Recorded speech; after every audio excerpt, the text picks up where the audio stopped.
Nagmalampuso ng tulo ka adlaw nga pagpahigayon og booster shots, vaccination battle COVID-19, sugod niadtong Enero 4 hangtod Enero 5, 2022 sa Hawanan sa Kapitolyo Provincial nga gidumala sa Provincial Health Office sa Misamis Oriental. Ang Provincial Interagency Task Force nga gipanguluhan ni Dr. Jerry Kalingasan ang nangulo sa pag-inoculate sa kapin 3,000 ka mga walk-in sa Dakbayan ug sa Lalawigan lakip na mga empleyado sa Kapitolyo Provincial.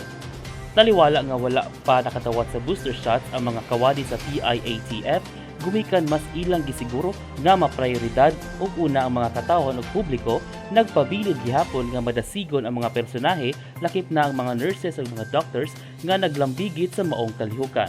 Base sa datos nga gihatag ni Ms. Gina Abang, Nurse 3 sa PHO, mokabat sa 3,997 ang tanang natupukan sa booster shots lakip na niini ang mga nagkadaiyang brand sa COVID-19 vaccines.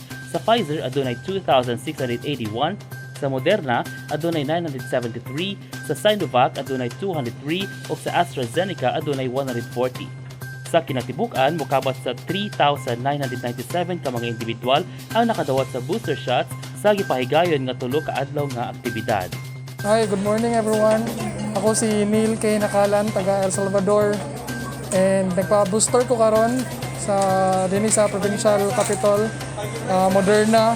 And pasalamat namin sa nag-organize nini nga nakapa-booster mi. And hopefully magpa-booster po itong mga eligible na. Thank you everyone.